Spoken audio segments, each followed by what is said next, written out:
আপনি এখানে বসে মেয়েদের সাথে কথা বলেন কেন? এটা কোনো লুচ্চামির জায়গা না। ম্যাডাম, মুখ সামলে কথা বলেন। ঠাস কথাটা না বলতে দুই গালে দুইটা থাপ্পড় পড়ল। কাকে কি বলছেন আপনি জানেন? এই অফিসের বস আমি। কাকে কিভাবে কথা বলবো আই ডোন্ট কেয়ার। আর আপনার কথা মতো না চললে আপনাকে চাকরি থেকে বের করে দেব। ওয়ার্নিং দিলাম। এখন এই লুচ্চামির মুখটা নিয়ে এখান থেকে চলে যান। আমি রুম থেকে বের হয়ে ওয়াশরুমে গিয়ে দেখলাম গাল দুটো লাল হয়ে গেছে। অজান্তেই চোখ থেকে দু ফোঁটা জল টুপ করে নিচে পড়ে গেল। তারপর চোখে মুখে পানি দিয়ে কেবিনে চলে আসলাম। এত সময় যার সাথে কথা বললাম সে হচ্ছে আমার অফিসের বস। তা তো আপনারা বুঝতেই পারছেন, কিন্তু আমার কাছে তার অন্য একটা পরিচয় আছে। আমার এক্স গার্লফ্রেন্ড তার কারণেই আমার সাথে এমন ব্যবহার করছে। গল্পের সাথে থাকেন, জানতে পারবেন। ও, আপনাদের তো আমার পরিচয় দেয়া হয়নি। আমি ইমন। বাবা মা মারা গেছে, আমার ছোট একটা বোন আছে। বাবা মা মারা যাওয়ার পর আমি বোনকে নিয়ে শহরে চলে আসি। এবার চলেন গল্পে ফেরা যাক। ম্যাডাম রুমে বসে একা একা ভাবছে। তুই আমার জীবনটা নরক বানিয়ে দিয়েছিস। তোর জন্য আমি প্রত্যেকটা রাত নির্ঘুম কাটাই। তোর জন্য হাসতে ভুলে গেছি। আমাকে বাদে তুই দিব্যি ভালো আছিস। থাকতে দিব না তোকে ভালো। এখন আমি চাকরিটাও ছাড়তে পারবো না। যেখানেই যাব সেখানেই 4 লাখ 5 লাখ টাকা চাইবে। জীবনে যা হবার তা হতে চলুক। তারপরও আমার বোনটার জন্য পৃথিবীর সব অত্যাচার দুঃখ আমার কাছে তুচ্ছ। কাজ করতে করতে দুপুরে লাঞ্চের সময় এসে গেছে। জান্নাতুল এসে, কি ইমন সাহেব, দুপুরে খাবার কি খাবেন না? খাবো না কেন? তাহলে চলেন একসাথে গিয়ে খাই।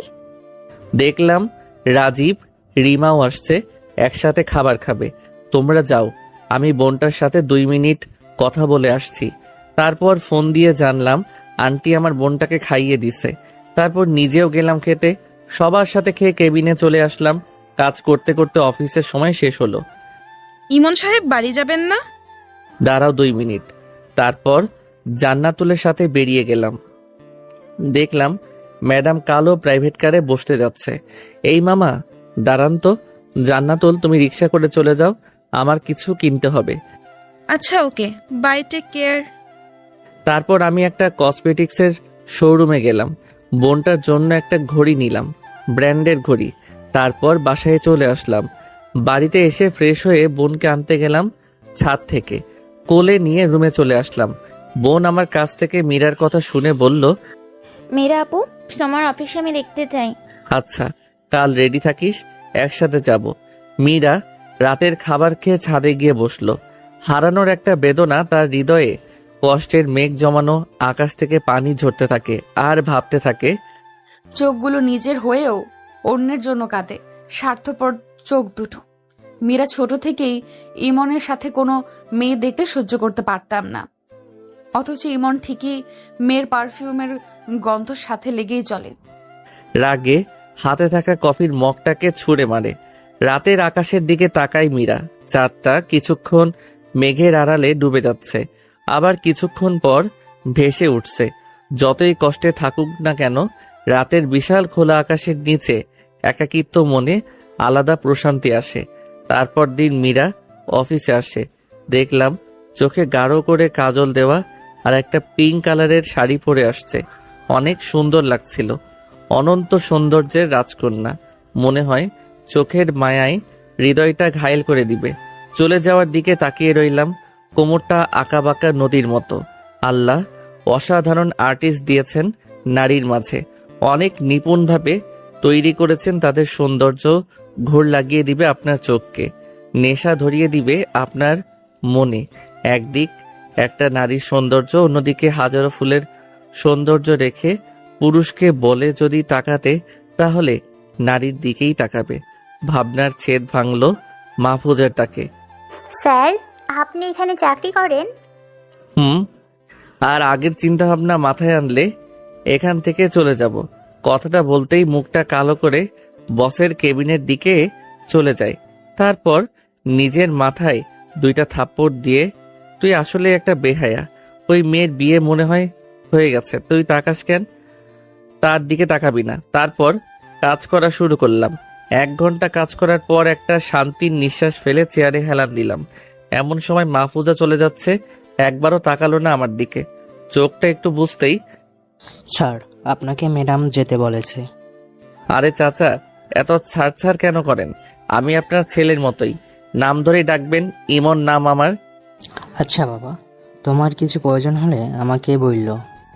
চাচা, একটা কথা জানার ছিল, ম্যাডামের কি বিয়ে হয়ে গেছে? ম্যাডামকে নাকি কোনো ছেলে কষ্ট দিয়েছে, তারপর সে বিয়ে করতে চায় না। কেবিনে গিয়ে ম্যাডাম আসবো? আসেন। ম্যাডাম কাছে গিয়ে কি প্রয়োজনে ডাকা? তোমাকে এখানে মাসের বেতন দিয়ে রাখা হয় কাজ করার জন্য, চেয়ার শান্তিতে বসে থাকার জন্য নয়। ম্যাডাম, আমার কাজ আমি শেষ করে ফেলছি। শেষ করছেন তো কি হয়েছে, অন্যদের কাছে সাহায্য করেন। আচ্ছা ম্যাডাম।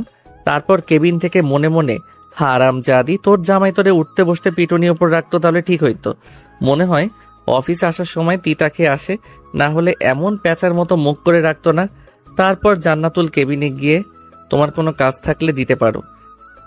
হারামি আসলেই একটা লুচ্চা। এত কর্মচারীর মাঝে তাকে মেয়ের কাছে যাইতেই হবে। তো রাতের ঘুম হারাম করে দিব। তারপর আবার ডাক পড়ল বসের কেবিনে। এই পেতনি চালায় শান্তি নাই। ম্যাডামের কেবিনে গিয়ে, জি ম্যাডাম আমাকে ডেকেছেন?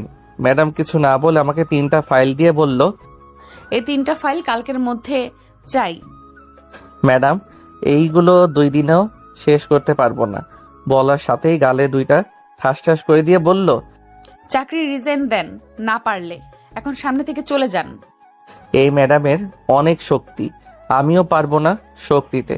ছোটবেলায় অনেক সময় আমাকে কোলে নিয়ে পুকুরে ফেলে দিত, থাপ্পড় খেয়ে মাথাটা হ্যাং হয়ে গেছে। তারপর পিয়ন চাচাকে বললাম বরফ পাবো কিনা। তারপর বরফ দিলেন। বরফ নিয়ে ওয়াশরুমে গালটা ডলতে লাগলাম, আর ম্যাডাম 14 গোষ্ঠী উদ্ধার করতে থাকলাম। কাল সারা রাত জেগে 2টা ফাইল শেষ করলাম। ভাবলাম অফিসে গিয়ে বাকিটা শেষ করব। সারা রাত এভাবে জেগে কাজ করলে সকালে গাধার মতো ঘুমাতে হবেই। সকালে উঠে দেখি অফিসের 15 মিনিট লেট। কোনো রকম রেডি হয়ে বোনকে বললাম বাড়িওয়ালা আন্টি কাছে গিয়ে খেয়ে দিতে। কপালে একটা চুমু দিয়ে বাইরে চলে গেলাম। একটা রিক্সা করে অফিসে চলে আসলাম। আধা ঘন্টা লেট। বসতে না বসতেই ম্যাডাম ডাকে আপনাকে। তারপর চলে গেলাম। ম্যাডাম ফাইলগুলো মধ্যে মাথা রেখে কাজ করতেছিল। অফিস লেট হলো কেন? ম্যাডাম সকালে ঘুম থেকে উঠতে দেরি হয়ে গেছে। আপনার বউ কি করে তাহলে? ম্যাডাম বিয়ে করেনি। ম্যাডাম মাথাটা তুলে যখন রাগে থাপ্পড় দিতে যাবে, তখন ভয়ে চুপসে গেল।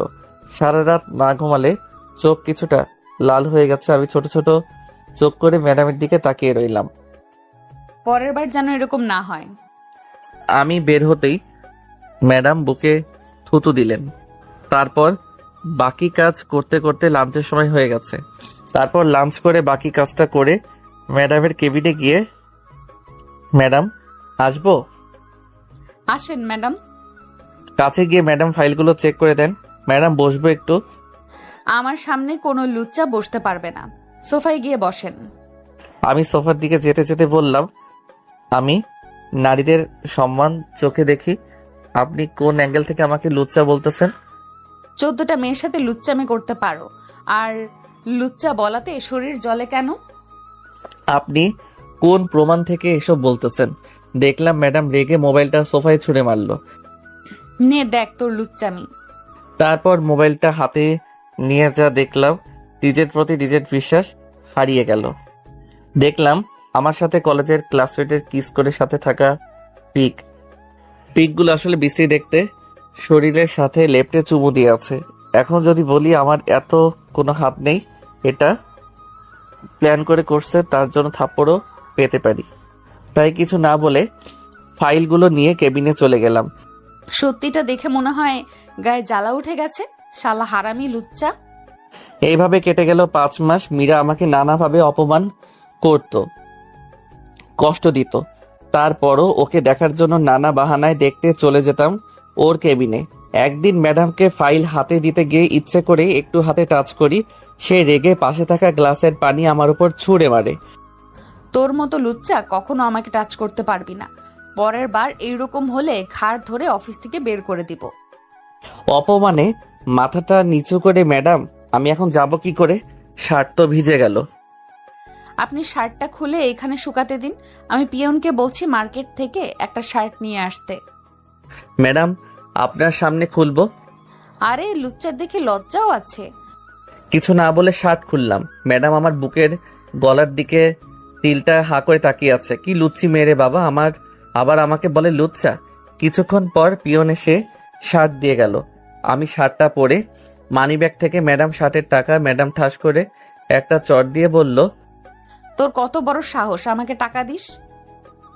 চাকরের মতো থাকবি। শত অবহেলার মাঝেও ওর পিছু শুধু ঘুরতাম একটু দেখার জন্য। নানাভাবে ওর কেবিনে যেতাম। অবশ্য ম্যাডাম সেটা বুঝতো। আমি জানি ছবিগুলো কারণে ওর কাছে আমি অবহেলিত, অথচ একটা সময় ওর কাছে আমি সবচেয়ে দামি মানুষ ছিলাম। আমার আঘাতে, আমার কষ্ট যে মেয়েটি নিজেই কাঁদত, অথচ সেই প্রতিনিয়ত অবহেলা কষ্ট দিয়ে যাচ্ছে একটা ভুল বোঝার কারণে। আমি ভেবেছিলাম ওকে আমি আবার আমার করে নিবই। একদিন ম্যাডাম কেবিনে গেলাম ফাইল আনতে। ম্যাডামের সামনে গিয়ে দাঁড়াতেই বুঝতে পারলাম ম্যাডামের পায়ে পাড়া দিয়ে ফেলছি।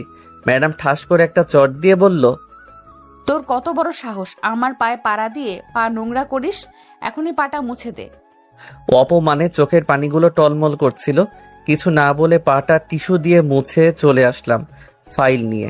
মীরা রাতে শুয়ে ভাবছে, আমি কেন নিজেকে শেষ করে দিচ্ছি ওর মতো লুচ্চার জন্য? কালী বাবাকে বলবো আমি বিয়ে করতে রাজি আছি। এই লুচ্চার সামনে থেকে আরো অনেক কষ্ট পাচ্ছি। চলে যাব ওর থেকে অনেক দূরে। তার পরের দিন বোনকে কোলে নিয়ে রহমান আঙ্কেল অফিসে আসলেন। বোন তো আমাকে দেখে আঙ্কেলের কাছ থেকে নেমে আমার কাছে এসে গালে দুটো চুমু দেয়। মীরা সবকিছু সিসি ক্যামেরায় দেখছিল। একটু পর মীরা তার বাবার কাছে এসে, বাবা তুমি এদের চিনো? মীরা কিছুটা অবাক হলো আর ভাবতে লাগলো, তার মানে বাবা ইমনের বাসায় সময় কাটাতো, অথচ আমি কিছু জানি না। আঙ্কেল আমার কাছ থেকে বোনটাকে নিয়ে, এ হচ্ছে আমার মেয়ে, এটা তোমার আপু লাগে। মীরা তার বাবার কাছ থেকে বোনকে নিয়ে কেবিনে চলে যায়। আর হ্যাঁ ইমন, তোমার জন্য আশা কাল আমার মেয়েকে দেখতে আসবে, তোমাকে যেতে হবে। আমার ভিতরটা কেঁপে উঠল। মাথা নাড়িয়ে হ্যাঁ বোঝালাম। তোমার বোনকে আমি নিয়ে যাব। না আঙ্কেল, অফিস শেষে আমি নিয়ে যাব। ওকে, আর কাল মনে করে চলে এসো। হারানোর ভয়ের একটা অনুভূতি থেকে চোখের পানি আপনা আপনি ঝরে পড়ে। অন্যদিকে ম্যাডাম বোনের সাথে কথা বলতে, আচ্ছা তোমার ভাই তোমাকে কিভাবে আদর করে? আপু, আমার ভাইয়া পৃথিবীর সবচেয়ে ভালো মানুষ। ভাইয়া আমাকে নিজ হাতে খাইয়ে দেয়, ঘুম পাড়িয়ে দেয়, চুল আশ্রয় দেয়, আমাকে প্রতিদিন সুন্দর একটা গিফট দেয়। আমি ভাইয়াকে অনেক ভালোবাসি। আচ্ছা বুঝলাম, তোমার আব্বু আম্মু কই? আমার আব্বু আম্মু আমাকে রেখে আকাশে চলে গিয়েছে। মীরা থমকে যায় এই রকম কথা শুনে। তার মানে ইমনের বাবা মা মারা গেছে, আমি কিচ্ছু জানি না। সে এতদিন কই ছিল, কিভাবে ছিল, আমি একটিবার খোঁজও নিইনি। নিজের প্রতি নিজেরই ঘৃণা হচ্ছে। ম্যাডাম বোনকে জড়িয়ে ধরে কাতুকুতু দেয়। শ্রাবন্তী হাসতে থাকে। আপু, মেরে ফেলবা নাকি এইভাবে? তারা দুষ্টুমি করতে থাকে। এই কয়েক মিনিটে দুইজন একে অপরের সাথে খুব ভালো করে মিশে যায়। দুপুরে খাবার মীরা শ্রাবন্তীকে খাইয়ে দেয়। আমি অনেকক্ষণ কেঁদে ম্যাডামের কেবিনে গেলাম। গিয়ে দেখি বোনটা ঘুরাচ্ছে। আসবো ম্যাডাম? আসেন। আমি ফাইলটা দিয়ে বোনকে কোলে নিয়ে কপালে চুমু দিয়ে বাইরে চলে আসি। তারপর একটা রিক্সা করে বাড়িতে চলে আসি। মীরা ফাইলটা হাতে নিয়ে দেখে ভিজে আছে। দেখে বলল, তার মানে ইমন কি কান্না করছিল? কিন্তু কেন? বোনকে খাইয়ে রাতে ছাদে চলে যাই। মীরা ইচ্ছে থেকেই বিয়ে করতে যাচ্ছে। তার মানে মীরা আমাকে ভালোবাসে না। আগের কথাগুলো মনে পড়ে গেল। আরে ও তো তোর বাবা মার মৃত্যুতেই তোকে দেখতে আসেনি, আবার তোর ভালোবাসা দেখে তাকে আপন করে নিবে। বোকা নাকি তুই? ওর কাছে তুই একটা সাধারণ কর্মচারী। তুই কেন ওকে পাগলের মতো ভালোবাসিস? আপনা আপনি থেকেই হৃদয়ে প্রশ্ন ছুঁড়ে মারলাম। রাতের নিস্তব্ধ আকাশে নিচে অনেকক্ষণ কান্না করলাম। মনে একটা অভিমান নিয়ে ভালোবাসার কাছে নিজেকে পরাজিত মানলাম। একটা মন বারবার বিষাক্ত তীরে আঘাতে মেরে ফেলতেছে জীবন্ত অবস্থাতেই। একটা অভিমান নিয়ে রুমে চলে গেলাম। বোনের ঘুমন্ত মুখটা দেখে একটা শান্তির নিঃশ্বাস ছাড়লাম। জড়িয়ে ধরে ঘুমিয়ে পড়লাম নতুন কোনো সুখের আশা না করে।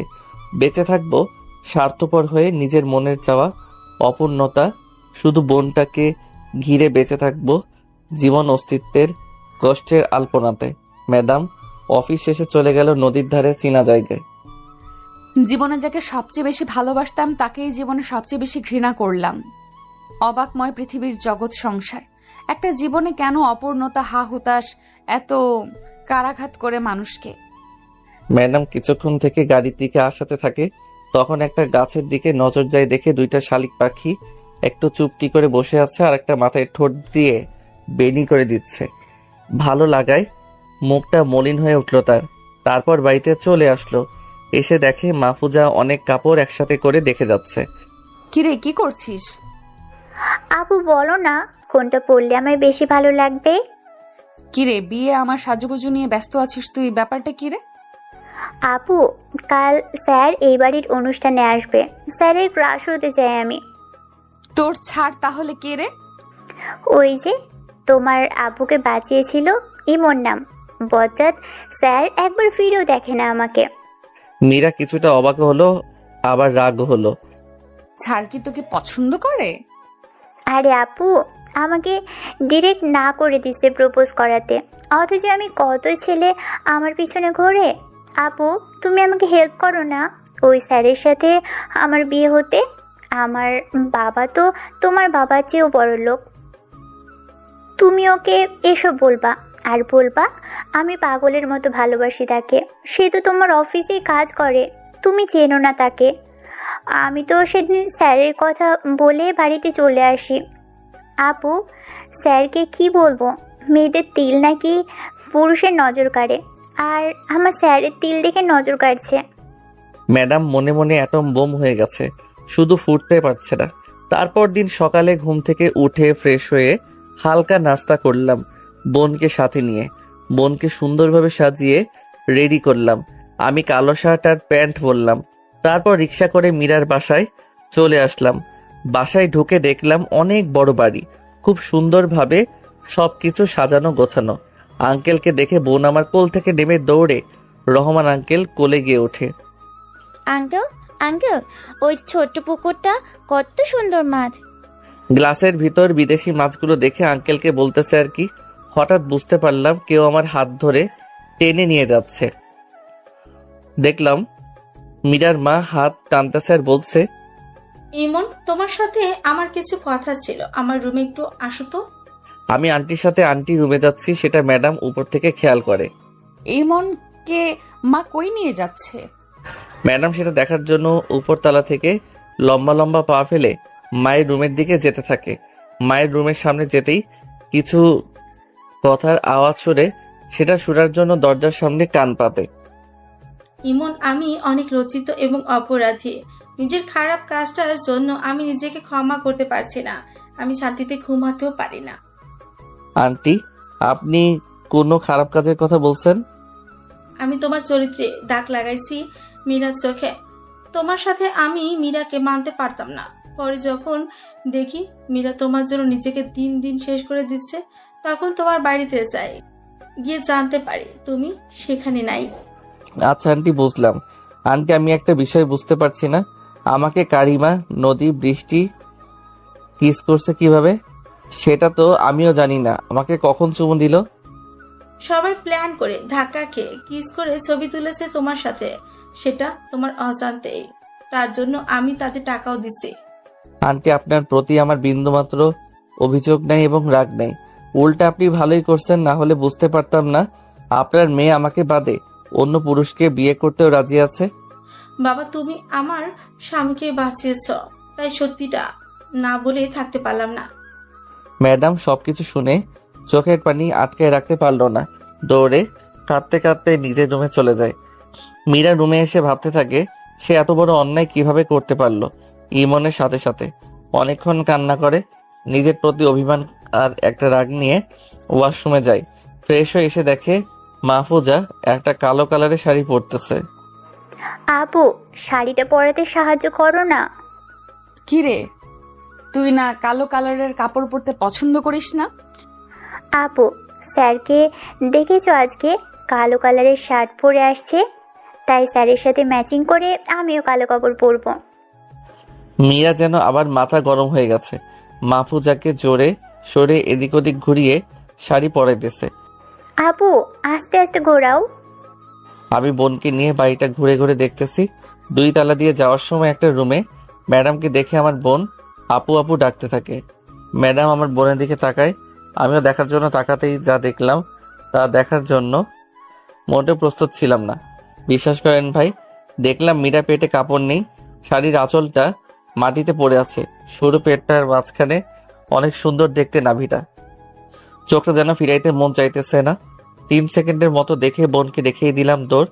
বোন আমাকে দৌড়াতে দেখে ভাইয়া ভাইয়া কই যাইতেছো? আমি চিগলিয়ে বললাম হিসু পাইছে। বোন, মীরা, মাহফুজা হাসতে থাকে।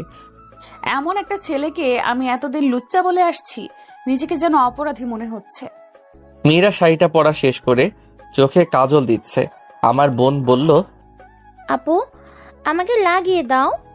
আচ্ছা দিচ্ছি, তোমার ভাইয়া লাগাতে পারে না। ভাইয়া নাকি ভয় পায়। গাড়ির আওয়াজ শুনে বুঝতে পারলাম ছেলেপক্ষ এসে পড়েছে।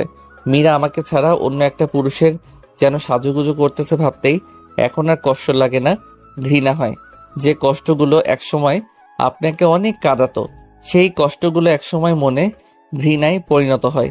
আমি বোনকে আনতে গেলাম। দরজার সামনে গিয়ে শ্রাবন্তী ভাইয়া কাছে আসো। আসছি ভাইয়া। বোন আমার কাছে আসতেই হাঁটু গেড়ে বসে মাথার পেছনে আলতো ভাবে ধরে। আরে আমার বোনটা দেখি পরীর মতো লাগছে। মীরার দিকে তাকালাম, দেখলাম আমার দিকে তাকিয়ে আছে। এমন সময় স্যার চলুন, ছেলেপক্ষ কই আছে দেখে আসি। স্যার কেমন লাগছে আমাকে? মীরাকে রাগানোর জন্য বললাম, অনেক সুন্দর লাগতেছে। ছেলে না, মীরা আপুকে রেখে তোমাকে বিয়ে করতে চাই। আপনি করলেই হবে। কি বললা? কিছু না স্যার, চলুন তো। আমরা নিচে যাওয়ার পর উপরে কিছু একটা ভাঙার আওয়াজ শুনলাম। মীরা, উপরে কি হচ্ছে? তোমার জন্য সবাই অপেক্ষা করতেছে। আমাকে কি বললো আমি তার আপু লাগি, আবার বলে মাহফুজা আমার থেকে সুন্দর। রাগের মাথায় নিয়ে মুখে একটা মুচকি হাসি দিয়ে মীরা নিচে নামছে। প্রতিটা সিঁড়ির ধাপ যেন আমার চোখে ঘৃণার দৃষ্টি ফেলছে। মীরা ছেলে সামনে বসতেই ছেলে হা করে তাকিয়ে আছে।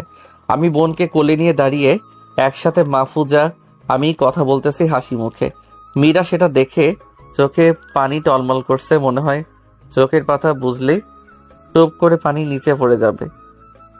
হারামি আমাকে অন্য ছেলের কাছে দেখে, তার হৃদয়ে একটু কষ্ট হচ্ছে না নাকি হাসি খুশি থেকে আমাকে ভাব দেখাচ্ছে? স্যার আপনার মাথায় কি যেন লেগে আছে। মাহফুজা পা দুটো উঁচু করে পরিষ্কার করে পাশে দাঁড়াতেই ম্যাডাম মাহফুজার কাছে গিয়ে গলায় এক হাতে চেপে ধরে আর এক হাতে আমার দিকে আঙুল তোলে। ও শুধু আমার, শুধুই আমার, কানে ঢুকিয়ে নে ভালো করে কথাটা। মাহফুজা গলা থেকে হাত ছুটাতে ছুটাতে ছটফট করতেছে। আমি ভয়ে পেছনে সরে গেলাম। তারপর মীরা হাতটি সরাতেই মাহফুজা কাশতে থাকে। ম্যাডাম পাত্রকে বলতে লাগলো, এই মুহূর্তে এই বাড়ি থেকে চলে যাবি। এই মেয়ে ভূতে ধরছে নাকি? কথাটা বলার সাথে সাথে ম্যাডাম ছেলেটাকে একটা চড় দিয়ে বলল, এখনই বাড়ি থেকে বের হ লুচ্চা কোথাকার।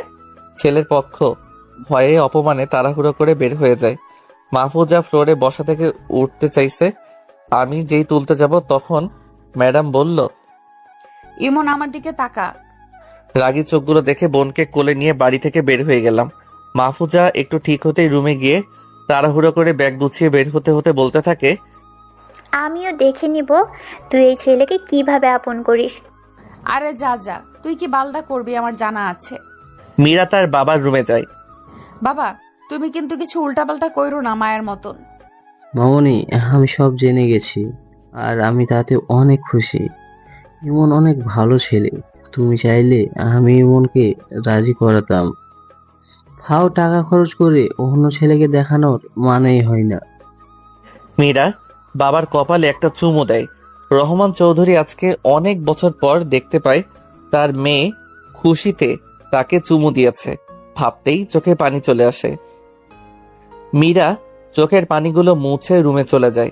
অথচ রহমান চৌধুরী এই কয়টি বছর মেয়েকে কত কিছুই কিনে দিছে, বাট কখনো খুশি করতে পারেনি।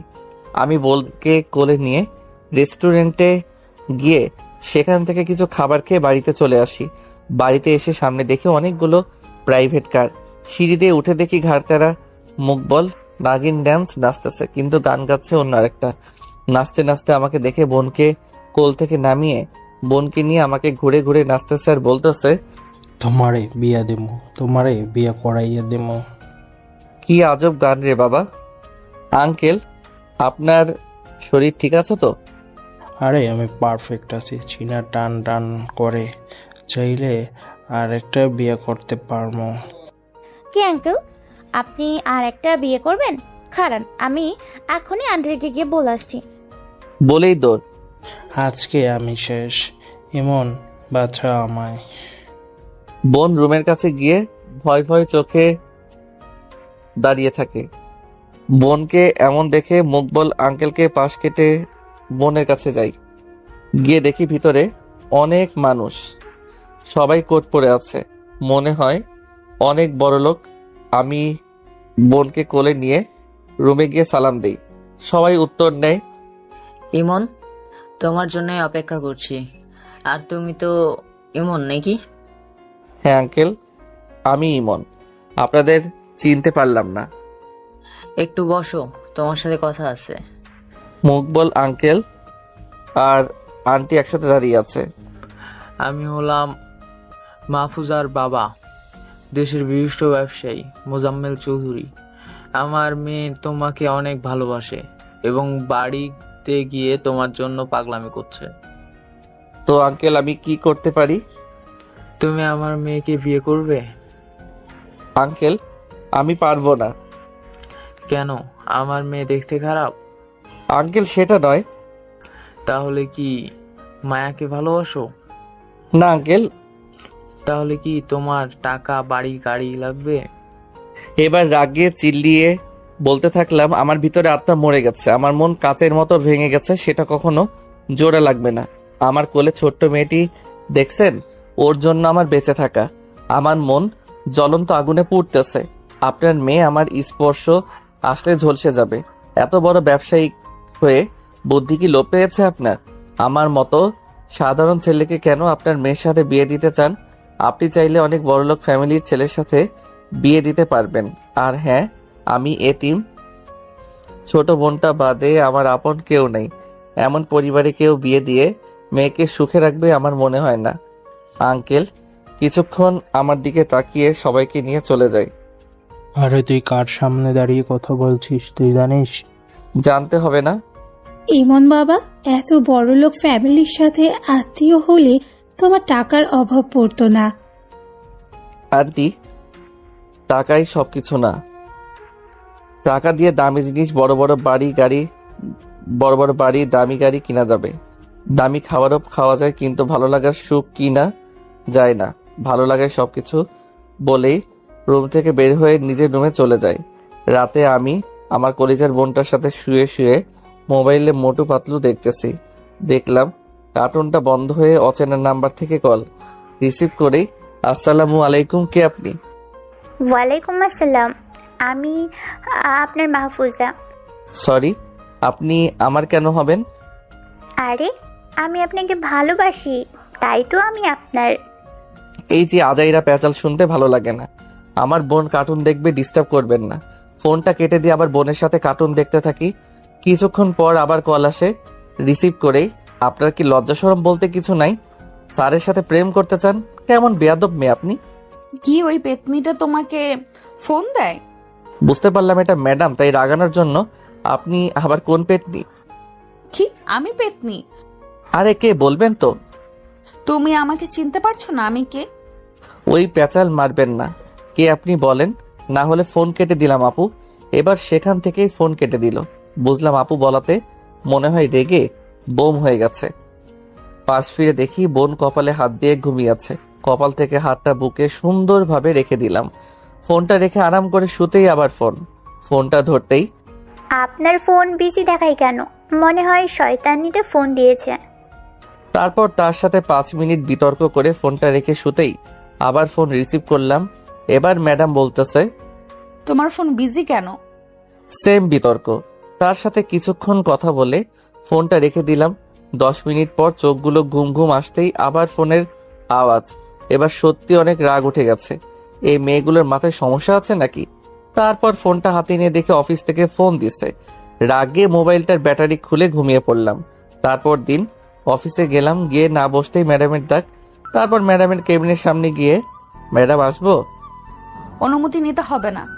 ম্যাডাম কিসের জন্য ডেকেছেন? রোম্যান্স করার জন্য। হোয়াট? আপনার মাথা ঠিক আছে? ম্যাডাম উঠে কাছে এসে চোখে চোখ রেখে বলল, আমি একদম ঠিক আছি। তারপর হঠাৎ করেই ম্যাডাম উড়াধুরা চোখে মুখে গলায় কিস করা শুরু করে। মনে হয় অনেক দিনে তৃষ্ণার্ত ব্যক্তি পানি পান করছে। আমি নিজেকে কন্ট্রোল রাখতে ঠাস করে দিলাম একটা। ম্যাডাম গালে হাত দিয়ে, একটু আদরই তো করতে চাচ্ছি, মারলা কেন? এটাকে আদর বলে নাকি রেপ বলে? আর আমার মতো লুচ্চা ছেলেকে ধরতে বুঝি ঘৃণা করে না? কথাটা বলেই নাক ছিটকে কেবিন থেকে বের হতে গিয়েও আবার কিছু একটা মনে করে দৌড়ে ম্যাডামের কাছে চলে আসি। ম্যাডাম আপনার কাছে আয়না আছে না? ম্যাডাম তার ব্যাগ থেকে আয়নাটা বের করে দিয়ে ভেঙচি কেটে পাশে দাঁড়িয়ে রইল। আমি আয়নায় মুখটাকে দেখতে থাকলাম, কোথাও লিপস্টিকের দাগ আছে কিনা। দেখলাম অনেক জায়গায় হালকা হালকা লিপস্টিকের দাগ লেগে আছে। ম্যাডাম বুঝতে পেরে এখানে এসো, ওড়না দিয়ে মুছে দেই। কিছু বললাম না। ম্যাডামের কাছাকাছি এসে লিপস্টিকের দাগগুলো খুঁচিয়ে খুঁচিয়ে মুছে দিচ্ছে।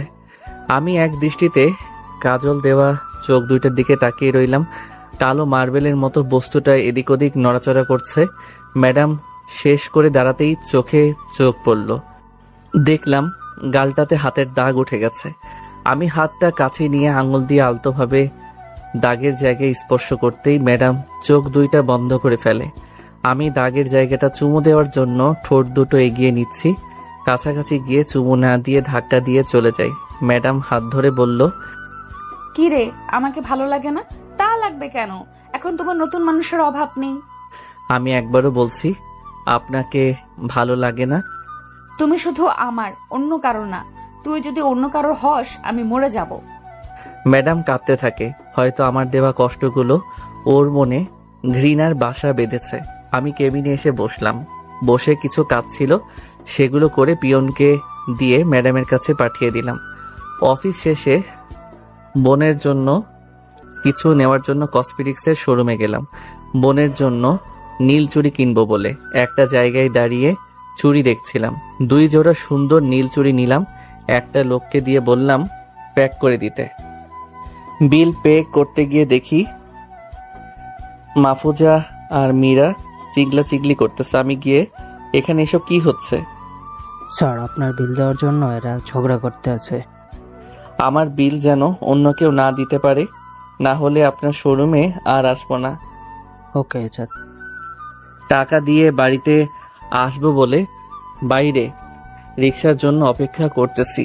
দেখলাম 2টা গাড়ি সামনে এসে থেমেছে। মীরা আর মাহফুজা গাড়ি থেকে নেমে কাছে আসতেই, তোমরা যদি এখন আমার গাড়িতে ওঠা নিয়ে রাস্তায় ঝগড়া করো, তাহলে 2 জনের গাড়ি ভেঙে বাড়ি যাব আমি। আমার রাগ দেখে 2 জন ভয়ে চুপসে গেল। আমি একটা রিক্সা ডেকে বাড়িতে চলে আসি। তারপর দিন চুল আর দাড়িগুলো ছোট সাইজ করে অফিসে চলে গেলাম। কেবিনে এসে বসতেই ম্যাডাম নিজে এসে কেবিনে যেতে বলে গেল। আমি উঠে ধীর পায়ে গিয়ে, ম্যাম আসবো? আরে অনুমতি নিতে হবে না। সামনে গিয়ে দাঁড়ালাম। বসেন এইখানে। এরপর ম্যাডাম চেয়ারে 2 দিকে হাতে দিয়ে বলল, তুমি আমার ভুলগুলো দেখাও, তারপর আমাকে অ্যাভয়েড করো। আমি বাধ্য নই বলতে। তুমি ভালো করেই জানো আমি অন্য মেয়েদের সাথে তোমাকে দেখলে একটুও সহ্য করতে পারি না। আজকের লাঞ্চ আমার সাথে করবা। আপনি যদি ভাবেন আপনি আমাকে চুমু দিলে, কেয়ার করলে আপনাকে ভালোবাসবো, ভুলে যান। এই মনের বুকে কোনো ভালোবাসা নাই। ভিতর থেকে মরে গেছি আমি। আপনি ভেবে দেখেন আপনি আমার সাথে কি কি করেছেন।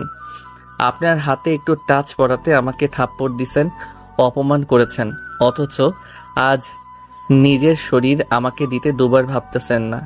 আপনাকে দেখার জন্য আমি কত ভাবেই না কাছে আসতাম। আর বিনিময়ে কি পাইছি আমি আপনার থেকে? অপমান আর এক গাদা ফাইল। আপনি একটা আমার ভুল দেখছেন, সেটা যাচাই না করে ভালোবাসার ঘৃণার পরিণত করছেন। আর হ্যাঁ, আমি আপনার প্রিয় হতেও চাই না, ঘৃণিতই থাকতেই চাই। ইমন, আমাকে মাফ করে দাও, আমি তোমাকে ছাড়া বাঁচবো না। যদি নাই বাঁচতেন তাহলে অন্য কোনো পুরুষকে বিয়ে করতে চাইতেন না। এমন আমি তখন স্বার্থপর হয়ে গেছিলাম, নিজের দেহের চাহিদা মেটাতে বিয়েতে রাজি হয়েছিলাম। সত্যি আমার মন জুড়ে শুধু তুমি। মন জুড়ে আমি, দেহ জুড়ে অন্য কেউ, ভালোই তো ভার্জিন আপনি। ম্যাডাম এবার রাগী চোখে আমার দিকে তাকিয়ে, আমার দেহ জুড়ে অন্য কেউ থাকার ইচ্ছে করলে এই মীরা এতদিনে 2-3টা বাচ্চা থাকলোই। আমি ফিক করে হেসে দিলাম। মীরা আমার বুকে ঘুষি দিতে থাকলো। হঠাৎ করে মোবাইলে মেসেজের আওয়াজ। আমি ফোনটা বের করে দেখলাম মাহফুজা মেসেজ করে দিয়ে লিখছে, আমার সাথে লাঞ্চ করতে হবে পাশের রেস্টুরেন্টে, চলে আসুন। মীরা থাবা দিয়ে মোবাইলের মেসেজটা দেখে, আমার দিকে রাগী চোখে তাকালো। আপনার সমস্যা কি? মোবাইলটা আছাড় মারতে যাবে, আমি হাতটা ধরে ফেলি। ম্যাডাম, গরিব মানুষের মোবাইল ভাঙেন না। ম্যাডামের মোবাইলটা হাতে দিয়ে, নেন, এটা ভাঙেন। তুই আমাকে ইচ্ছে করে হার্ট করিস? না তো। মোবাইলটা হাতে নিয়ে বোনকে ফোন দিলাম। রিসিভ করতেই, খাবার খাইছো? হ্যাঁ ভাইয়া, তুমি খাইছো? না, খাবো। ফোনটা রেখে চলে যাব। এমন দাঁড়াও, কই যাইতেছো? রেস্টুরেন্টে মাহফুজার সাথে খেতে। কি? রেগে এসে শার্টের কলারটা ধরে সোফায় ধাক্কা দিয়ে ফেলে দিল। এখানে ভালোই বসে থাক, না হলে খারাপ কিছু হয়ে যাবে। মীরা টিফিন থেকে খাবার নিয়ে আমার কাছে এসে, তোর পছন্দের খাবার নিয়ে আসছি, ভুনা খিচুড়ি আমি নিজে রান্না করে। একটা লোকমা মুখে তুলতেই আমি মাথা নাড়িয়ে বুঝালাম খাবো না। কেন খাবি না? নিজের হাতে খাইয়ে দিচ্ছি, ভালো লাগে না? আমার ছোট বোনটাকে রেখে এই খাবার আমি খেতে পারবো না। চল, এক্ষুনি তোর বাসায় যাব। অফিস থেকে বাইরে বের হতেই 10-12টা গাড়ি সামনে এসে থামলো। দেখলাম মোজাম্মেল চৌধুরী গাড়ি থেকে নেমে আমার সামনে আসতেই, আসসালামু আলাইকুম মামা। মামা কেমন আছেন? ভালো আর থাকবো কি করে? নিজের বোনের গলা চেপে ধরতে দ্বিধাবোধ করে না। মামা রাগের মাথায় করে ফেলেছি। এমন, তুমি না বলে মীরাকে ভালোবাসো না? তাহলে ওর সাথে কই যাইতেছো? আঙ্কেল, মীরা আমার জন্য ভুনা খিচুড়ি রান্না করে আনছে। আমাকে খেতে বলাতে আমি বললাম আমার বোনকে বাদে খেতে পারবো না। আচ্ছা, তাহলে আমার মেয়েও যাবে তোমার বাসায়। গাড়িতে গিয়ে বসো। আঙ্কেল, মীরাও যাবে। গাড়িতে গিয়ে মীরা, আমি ঢুকতেই দেখলাম মাহফুজা কালো সানগ্লাস পরে বসে আছে। চেপে বসেন। একটু চাপতেই 2 জনের সিটে 3 জন বসলাম। স্যার, আপনি আমাকে ভালোবাসেন না বুঝলাম, মানবতার খাতিরে তো মীরা হাত গলা থেকে ছোটানো দরকার ছিল। আমি ডিরেক্ট বললাম মীরাকে আমি স্পর্শ করতে পারবো না। মীরা মানা করছে। কথাটা বলাতে মাহফুজা মুচকি হাসলো আর মীরা রাগী চোখে তাকিয়ে রইল। সিটে হেলান দিয়ে কিছু সময় বসে থেকে হাতে পানির স্পর্শ তাকিয়ে দেখি মীরা কাঁদতেছে। কিছু বললাম না। গাড়ি থেকে নেমেই দেখি মীরা, মাহফুজা 2 জন হাতেই দেখি টিফিন বক্স। আল্লাহ, এই 2টা মাইয়া পাগল করে দিবে। রুমে ফ্রেশ হয়ে বোনকে আঙ্কেল রুম থেকে গিয়ে নিয়ে আসি। এসে দেখি 2 জন খাবার রেডি করে বসে আছে। আমি বোনকে বললাম, আপু বলাতে 2 জনই চোখ দিয়ে মেরে ফেলতে চাইছে। ভাইয়া, তোমাকে বাদে খাবো না আমি। তারপর 2 জন একসাথে গিয়ে বসি। বসতেই 2 জনে লোকমা নিয়ে মুখ ধরে আছে। আমি প্রথম মীরারটা খেলাম, তারপর মাহফুজারটা। বোন আমার দিকে তাকিয়ে, আমাকে কি খাবার খেতে আসছো? আমি তাড়াহুড়ো করে মীরার বক্স থেকে বোনের মুখে লোকমা দিলাম। খাবার শেষে বাইরে গিয়ে দাঁড়াতেই, আপু, তুমি রিক্সা দিয়ে চলে যাও। মনে হলো গাড়ি নিয়ে অহংকার দেখালো। এইভাবে 2 মাস ধরে 2 জনে পাগলের মতো পেছনে পড়ে আছে।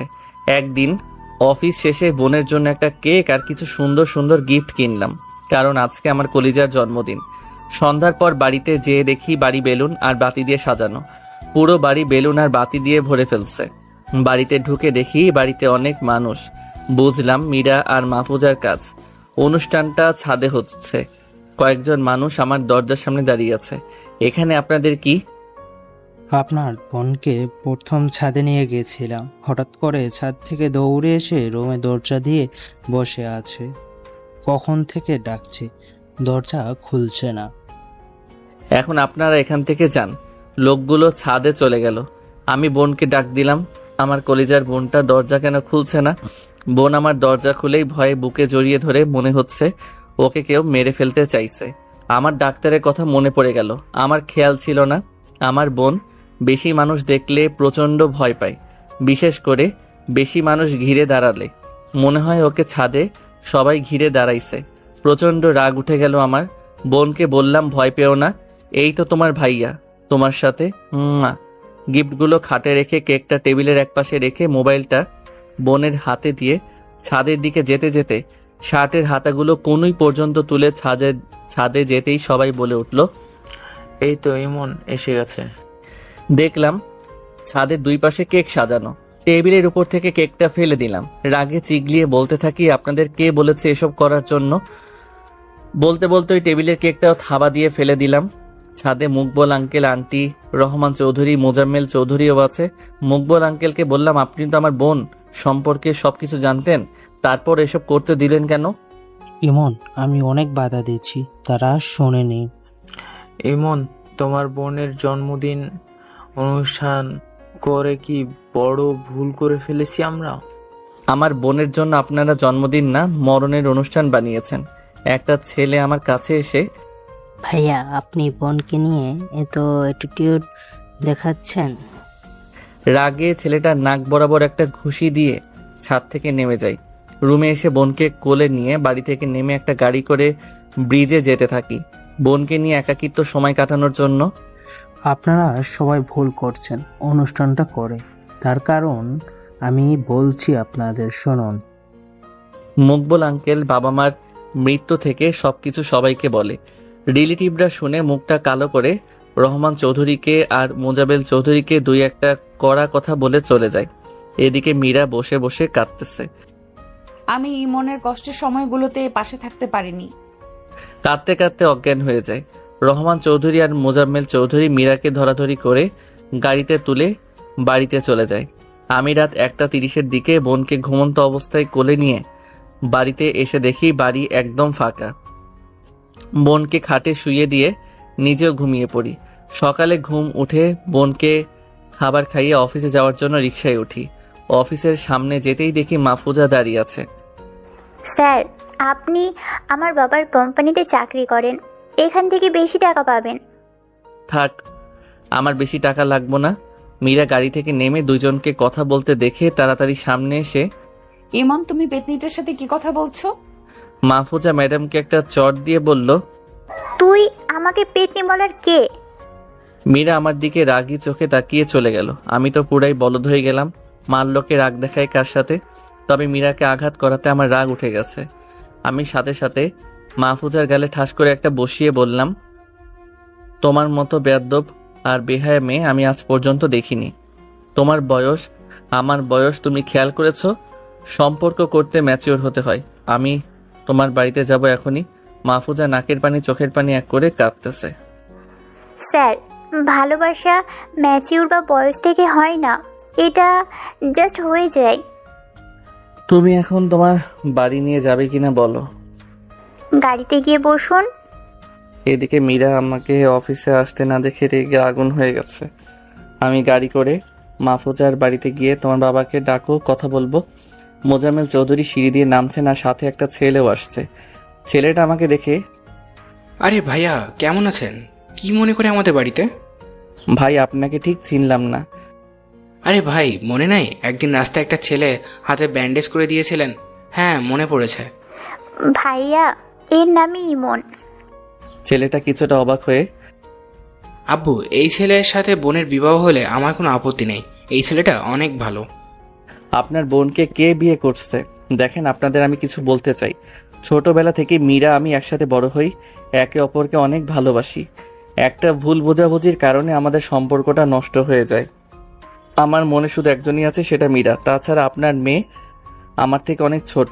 আপনার কাছে হাত জোর করে বলি, মা বাপ হারিয়ে জীবনে অনেক কষ্ট পাইছি, আর নতুন করে কোনো কষ্ট পেতে চাই না। ভাইয়া আপনি যা বলবেন তাই হবে, আপনি আমার উপকার করেছেন। ধন্যবাদ ভাইয়া। বলেই বাসা থেকে বের হয়ে অফিসের দিকে যাই। গিয়ে অফিসে না বসতেই ম্যাডাম কেবিনে যেতে বলেছে। আমি গিয়ে, ম্যাডাম আসবো? তোমাকে কতবার বলবো অনুমতি নিতে হবে? গুটি গুটি পায়ে ম্যাডাম সামনে দাঁড়াতেই ম্যাডাম চেয়ার থেকে উঠে শার্টের কলার ধরে। তুই মাহফুজের সাথে কই গেছস? ওর বাড়িতে। কেন গেছস তার বাড়িতে? আমার পিছু আর না নিতে, আর ওর ভাই বলেছে আমার কাছে আর আসবে না। সত্যি বলতেছো? আপনার খুশি হবার কিছু নেই। আমাকে বাদে আপনি অন্য কাউকে বিয়ে করলেও আমার কষ্ট হবে না, কারণ এই ইমন মীরা নামে কাউকে ভালোবাসে না। কথাটা ভালোভাবে কানে ঢুকিয়ে নাও। কি বললি কুত্তা? বলে ম্যাডাম আমাকে দেয়ালের সাথে মিশিয়ে কিস করতে লাগলো। আমি তো সেই খুশি, মেঘনা চাইতেই বৃষ্টি। আমি রেসপন্স করছি না, আবার বাধাও দিচ্ছি না। কিছুক্ষণ পর ছেড়ে দিয়ে ম্যাডাম হাঁপাচ্ছে। আপনি আমাকে কিস করছেন কার পারমিশন নিয়ে? তুই তো আমার, তোকে মিস করতে আবার পারমিশন নিতে হবে? হ্যাঁ, নিতে হবে। আমি আপনার কিছু না, আপনার সাথে আমার কোনো সম্পর্ক নাই। প্লিজ আমাকে ক্ষমা করে দাও। ম্যাডাম কাঁদতে কাঁদতে অফিস থেকে চলে যায়। আমি বসের কেবিন থেকে বের হতেই সবাই কেমন চোখে যেন তাকিয়ে আছে। ম্যানেজারকে বলে বাসায় যাওয়ার জন্য অফিস থেকে বের হই, কারণ ভালো লাগতেছে না। রিকশায় উঠে আকাশের দিকে তাকিয়ে বুঝলাম বৃষ্টি হয়তো নামবে। আকাশটা মেঘলাটে। বাড়িতে এসে শুয়ে থাকি। বোন কোথা থেকে এসে, ভাইয়া শরীর খারাপ? ভাইয়া কাছে আসো, খাবার খাইছো? না ভাইয়া, তুমি দুপুরে ফোন দাও নাই, তাই খাবারও খাইনি। কি, তুমি দুপুর থেকে এখনো কিছু খাও নাই? আমি আন্টির কাছে গিয়ে বললাম ফ্রিজ থেকে খাবার দিতে। খাবারগুলো এনে গরম করে বোনকে খাইয়ে নিজেও খেয়ে নিলাম।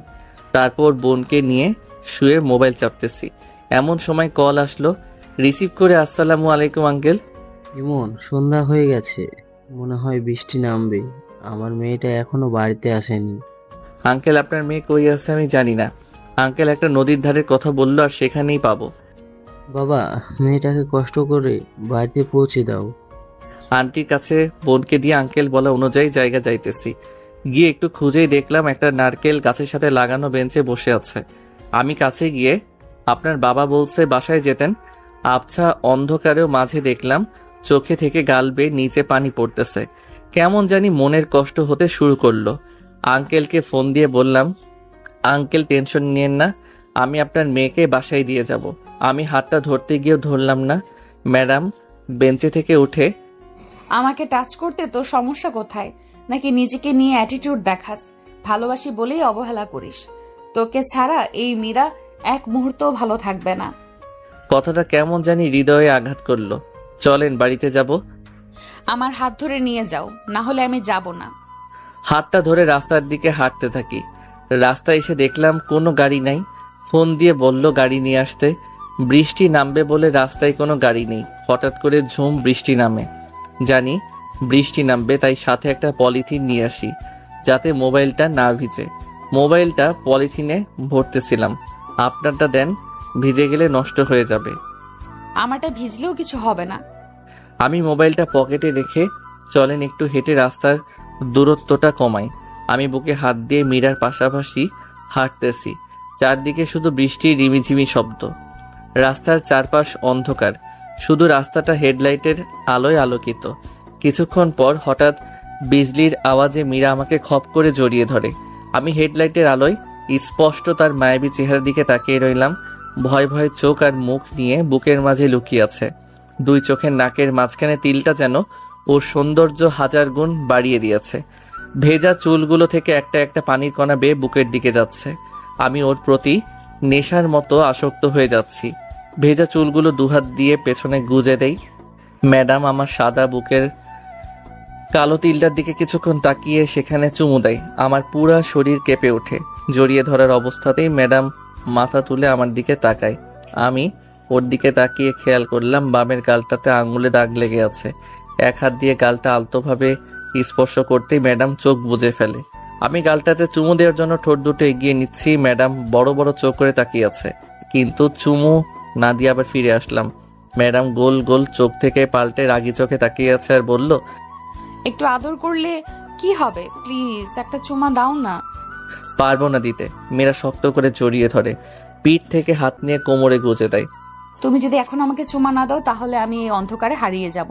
শিয়াল কুকুরের টিনে আমাকে খেয়ে ফেলবে। আমি হাত দিয়ে মুখ চেপে বললাম, এসব কথা কখনো বলবা না, না হলে আমি তোমার থেকে দূরে চলে যাব। আমি ঠোঁট দুটো ধীরে ধীরে নিয়ে গালে একটা চুমু দিলাম। মীরা চোখ বুজে ঘন ঘন নিঃশ্বাস নিচ্ছে। ঠোঁটে আঙুল দিয়ে বোঝালো ঠোঁটে চুমু দিতে। আমি ধীরে ধীরে ঠোঁটের দিকে এগিয়ে যাচ্ছি চুমু দিতে, কিন্তু চুমু না দিয়ে যেই ফিরে আসবো তখন মীরা সাথে সাথে দুহাত দিয়ে মাথা ধরে ঠোঁট দুটো এক করে দেয়। 2 মিনিট পর ছেড়ে দেয়।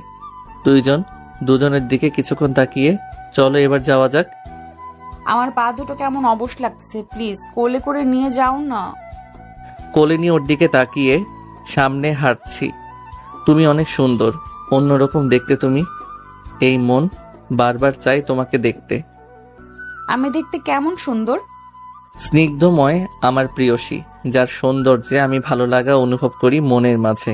এই হৃদয় আমার আলপনা আঁকে তোমার পবিত্রময় মায়াবী চোখ দুটোতে। তোমার চোখে দুটো আমার খুবই পছন্দের।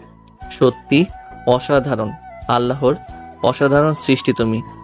আমি বারবার জন্ম নিতে চাই তোমার সৌন্দর্যে আসক্ত হতে। বলে শেষ করতেই গালে একটা চুমু দিল মীরা।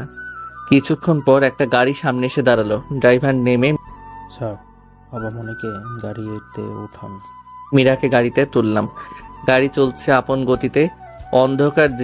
অন্ধকার বৃষ্টিতে নির্দিষ্ট গন্তব্যে মীরাকে বাসা দিয়ে ড্রাইভার আবার আমাকে বাড়িতে দিয়ে যায়। আন্টির কাছে বোন ঘুমিয়েছিল, তাই নিজের সাথে আনলাম না। গভীর রাতে ঘুমিয়েছিলাম, ফোনের আওয়াজে ঘুম ভেঙে যায়। ফোন রিসিভ করে, আঙ্কেল, এত রাতে কোনো সমস্যা হয়েছে? মীরা জ্বরের মুখে তোমার নাম নিতেছে। বাবা, তুমি একটু বাসায় আসো না।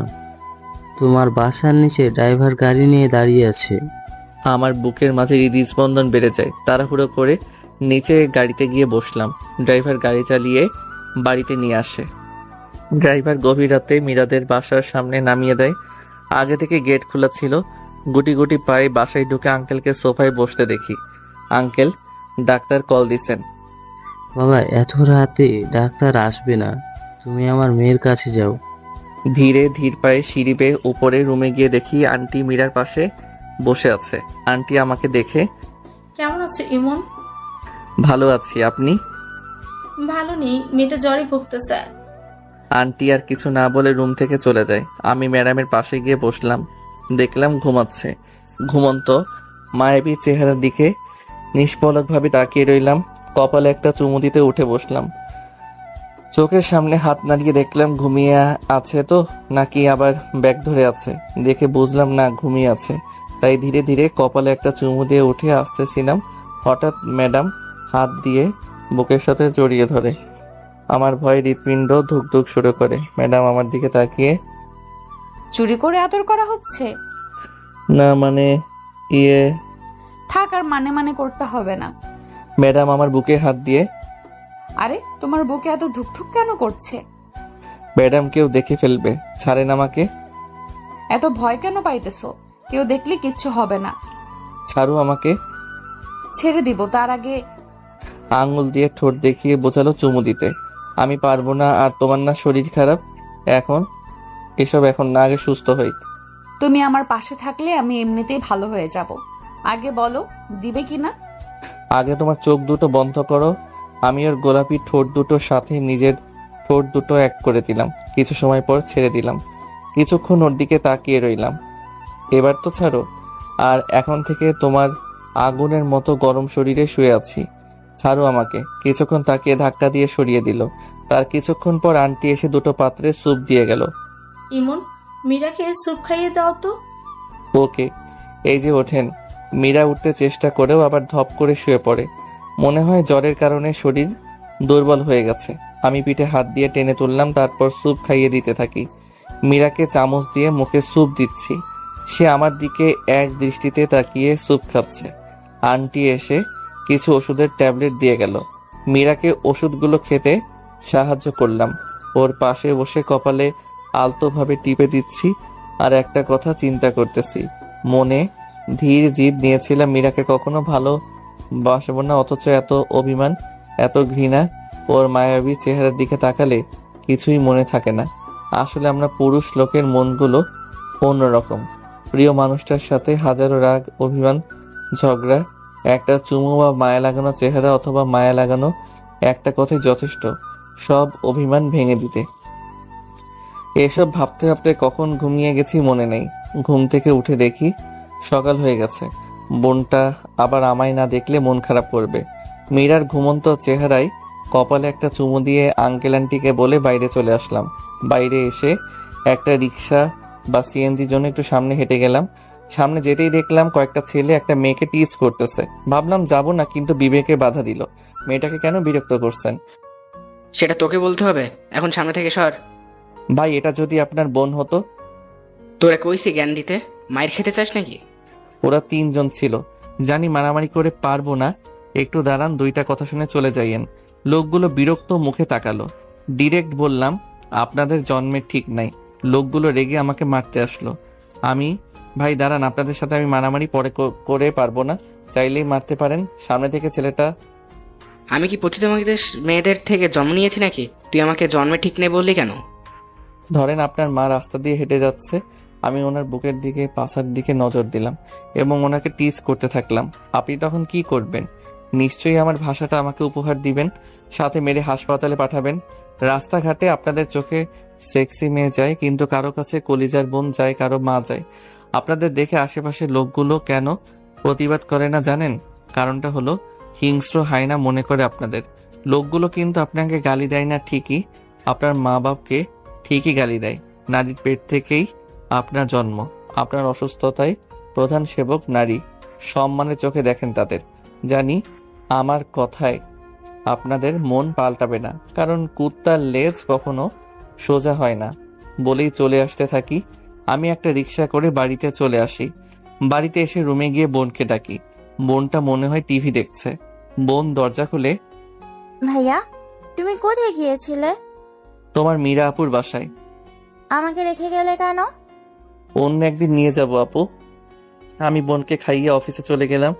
অফিসে গিয়ে কাজ শেষে আসার সময় আঙ্কেল এসে, ইমন, তোমার বোনকে নিয়ে সন্ধ্যার পর বাড়িতে চলে এসো। তোমার বোনকে অনেক দিন হলো দেখি না। আচ্ছা আঙ্কেল। মীরা অসুস্থতায় আঙ্কেল অফিসে এসেছে। বাড়িতে এসে ফ্রেশ হয়ে বোনকে রেডি করতেছি। ভাইয়া, আমরা কই যাব? তোমার আঙ্কেল বাসায়। বোনটা খুশি হলো। তারপর রিক্সা করে মীরাদের বাসায় চলে আসলাম। বোন আঙ্কেলকে দেখে দৌড়ে কোলে গিয়ে উঠলো। আমি মীরাকে দেখার জন্য উপরে গেলাম। গিয়ে দেখি দরজা খোলা। আমি রুমে ঢুকে কোথাও মীরাকে দেখছি না। খাটের নিচে দেখার জন্য নতেই পেছন থেকে, এই তুমি খাটের নিচে কি দেখো? না মানে তোমাকে খুঁজতেছিলাম। আমি খাটের নিচে কেন যাব? বাচ্চা নাকি আমি? না, কোথাও আপনাকে দেখছি না, তাই খাটের নিচে দেখলাম। আমি তোমার বয়সে ছোট হব। আমি তোমাকে আপনি বলি না, অথচ তুমি বলে যাচ্ছ। আরে আপনি হলেন অফিসের বস। অফিসের বস থেকে তো এখন বউ হব। এখন বলা চলবে না, তুমি করে বলবা। আমি লজ্জায় মাথায় নিচু করে ফেললাম। আরে আমার বাবুটা দেখি লজ্জা পাচ্ছে। আমি তাকিয়ে খেয়াল করলাম গোসল করে ভেজা চুল নিয়ে আমার সাথে কথা বলতেছে। আমি রুম থেকে বের হওয়ার জন্য যেই বের হব, মীরা শার্টের কলার পিছন থেকে টান দিয়ে নিয়ে এসে দরজা আটকে দেয়। আমি ভয়ে ঢোক গিললাম। আপনি দরজা কেন দিচ্ছেন? রোম্যান্স করব তোমার সাথে। দেখেন, বিয়ের আগে এসব করা ভালো না। বিয়ে তো আমি তোমাকেই করব। মীরা কাছে এসে শার্টের বোতামগুলো খুলতে থাকে। ছেলে মানুষ ভয়ে চিৎকার দিলে পুরুষ সমাজের মান সম্মান চলে যাবে, তাই চুপটি মেরে চুপ থেকে সব সহ্য করে যাচ্ছি। মীরা শার্ট খুলে প্রশস্ত বুকের লোমগুলোর দিকে তাকিয়ে রয়েছে। আলতোভাবে বুকের তিলটাতে চুমু দিল। মীরা, ছাড়ো আমাকে, খারাপ কিছু হয়ে যাবে। হোক খারাপ কিছু। আমি ওর হাতের ছোঁয়ার চুমুতে নিজেকে কন্ট্রোল রাখতে পারলাম না। পাগলের মতো চুমু খেতে থাকি। দেয়াল থেকে সরে গিয়ে বিছানায় ধাক্কা দিয়ে ফেলে দেই। উপরে উঠে গলায় মুখে চুমু দিতে থাকি। মীরা মাথার চুলগুলোতে চেপে ধরে আছে, সাথে জোরে জোরে নিঃশ্বাস ফেলছে। এমন সময় বোনের ডাক দিল। ভাইয়া, আঙ্কেল খেতে ডাকতেছে। আমি তাড়াহুড়ো করে শার্ট পরে মাথার চুলগুলো এক হাতে ঠিক করে রুম থেকে চলে যাই। মীরা বিরক্ত একটা ভাব নিয়ে ওয়াশরুমে চলে যায়। খাবার টেবিলে বসে মীরার দিকে লজ্জায় তাকাতে পারছি না। মীরা আমার পায়ে আঙুল দিয়ে গুঁতো দিচ্ছে। আমি চোখ বড় বড় করে তাকাতেই পাশ সরিয়ে নেয়। কোনো রকম কিছু খেয়ে উঠে গেলাম। আঙ্কেল আমার বোনকে খাইয়ে দিচ্ছে। কিছুদিন পর অফিস থেকে এসে রাতে শুয়ে আছি। হঠাৎ মোবাইল মেসেজ সাথে একটা পিক আসে। পিকটা দেখে শরীরে রাগে আগুন জ্বলে গেল। পিকটাতে মীরা একটা ছেলেকে জড়িয়ে ধরে আছে। ছেলেটা চেহারা পিছন দিকে। ভেবে নিলাম থাকবো না এই শহরের ফেক মানুষের মাঝে। অনেকক্ষণ বসে বসে কান্না করলাম। মীরার জীবনে আমি আর থাকবো না, চলে যাব ওর থেকে দূরে। এই শহরের মানুষ সামনে থেকে এক রূপ, কিন্তু ভিতর থেকে আরেক রূপ। গ্রামে গিয়ে চাষবাস করে বেঁচে থাকবো। বিছানা থেকে উঠে গিয়ে মুকবল আঙ্কেলের কাছে গেলাম। আঙ্কেল, আমি কাল গ্রামে চলে যাব। কিন্তু কেন? আঙ্কেল, গ্রামে গিয়ে চাষবাস করে জীবন চালাবো। আন্টি আমার কথা শুনে কাঁদতে শুরু করে। তাদের কোনো রকম বুঝিয়ে বোনকে খুলে নিয়ে রুমে চলে আসলাম। সকালে হয়ে আসতে গ্রামে যাওয়ার জন্য বাইরে বের হচ্ছি বোনকে কোলে নিয়ে। আঙ্কেল, মীরা আসলে বলবেন না আমি কই গেছি। আবার শহরে আসলে নির্দ্বিধায় আমার বাসায় চলে আসবা। আচ্ছা আঙ্কেল। এরপর বাস করে রওনা দিই গ্রামের উদ্দেশ্যে। এদিকে মীরা অফিসে এসে আমাকে খুঁজতেছে। আজকে ইমন কেন আসলো না? অনেকবার মোবাইল ফোন দিতে চাইলো, কিন্তু ব্লক দেখায়। মীরা চিন্তিত হয়ে যায়। দুপুরের পরে ইমনের বাসায় গিয়ে দেখে রুম তালা। আঙ্কেল, ইমন কই? ইমন শহর ছেড়ে চলে গেছে। আজকে অফিসেও গেল না যে, কই গেছে? মা, আমি জানি না কই গেছে। মীরা কাঁদতে কাঁদতে বাসায় চলে আসে। এসে দরজা দিয়ে শুয়ে কাঁদতেছে। আমার থেকে পালিয়ে ইমন কই গেল? মীরা বাবা মা মীরাকে দরজা খোলার জন্য ডাকতেছে। সেই দুপুর থেকে এখনো দরজা দিয়েছে। কি হয়েছে আমাদের বলবা তো? মামনি, দরজা খুলো। মীরা দরজা খুলে মা বাবাকে জড়িয়ে ধরে কাঁদতে থাকে। এভাবে কাঁদতে দেখে আঙ্কেল আন্টি কিছু বুঝে উঠতে পারছিল না। সকালেই তো মেয়েটা কত হাসি খুশি ছিল। মেয়েটা ইমনের সাথে ঝগড়া হয়েছে। বাবা, ইমন আমাকে ছেড়ে চলে গেছে। কেন চলে গেছে? আমি জানি না বাবা। ইমন গেলে আর কই যাবে? গ্রামে যাবে। মীরা চোখের পানি মুছে। বাবা, আমি এক্ষুনি গ্রামে যাব। মামনি, এখন অনেক রাত হয়ে গেছে। কাল সকালে তোমার মাকে নিয়ে যাবে। মীরা কিছু না বলে রুমে চলে যায়। এদিকে আমি বাসে বসে বোনকে নিয়ে গ্রামে যাচ্ছি। ভাইয়া, আমরা কই যাচ্ছি? আমরা গ্রামে যাচ্ছি, সেখানে থাকবো। বোনকে কোলে নিয়ে আমি গ্রামের বাড়িতে এসে দেখি বাড়ি ছোট ছোট ছোট গাছ আর বন লতা দিয়ে ঢেকে আছে। বোনকে পাশের বাসার কাকি কাছে দিতে গেলাম। সেখানে যেতেই ছোট ছোট বাচ্চা আরো কয়েকজন কিশোরী মেয়ে ছেলে ঘিরে দেখতেছে। আসলে শহর থেকে সাদা চামড়ার মানুষ গেলে গ্রামের মানুষ তাকে কৌতূহল নিয়ে দেখতে আসে। আরে ইমন, ভালো আছো নি? কাকি আমাকে দেখে। আল্লাহর রহমতে ভালো আছি। বোন কোল থেকে নেমে গ্রামের বাচ্চাদের সাথে খেলতে থাকে। কাকি আমার বোনকে দেখে রাখেন। কাকি তার ছোট মেয়েকে ডাক দিলেন। কাকুলি, কাকুলি, ওই যে ছোট্ট মেয়েটা, তুমি ওর সাথে খেলো আর দেখে রাখো। আমি বাড়িতে এসে রিফাতকে ফোন দিয়ে দোষ গ্রামে বাড়ি এসে গেছি, তুই একটু আয় না। খারা, 2 মিনিটের ভেতর আসতেছি। কিছুক্ষণ পর রিফাত এসেই, কিরে এমন, শহরের চাকরি ছেড়ে গ্রামে কেন? সে অনেক কাহিনী পরে বলবনি। তুই এখন বাড়িটা পরিষ্কার করতে সাহায্য কর। 2 বন্ধু মিলে বাড়ি পরিষ্কার করতে থাকলাম। বাড়ির মাচাটা ভেঙে পড়ে আছে। ঘরে ঢুকে দেখি ঘর থেকে উৎকট গন্ধ আসছে। এদিকে মীরা আর আন্টি সকাল সকাল প্রাইভেট কার করে গ্রামের বাসার দিকে আসছে। তার মনে শুধু একটাই প্রশ্ন, ইমন কেন তাকে ছেড়ে চলে এসেছে? একবারও বলে আসলো না কেন? আমি আর বন্ধু বাড়িটা অনেক কষ্ট করে পরিষ্কার করলাম, আর মাচাটা নতুন করে বাঁশ আর কাঠ দিয়ে শক্ত করে বাঁধলাম। কাকি থেকে কিছু কাঁথা আর 2টার বালিশ এনে বিছানাটা গোছালাম। বন্ধুকে টাকা দিতে চাইলাম, উল্টো 2টা লাথি, একটা থাপ্পড়, ঘুষি ফ্রিতে পেলাম। টিউবওয়েল চেপে বোন আমি গোসল দিলাম। এরপর কাকিগো বাড়ি থেকে খাবার এনে 2 ভাই বোন খেলাম। মাটির চুলাতে রান্না করতে হবে।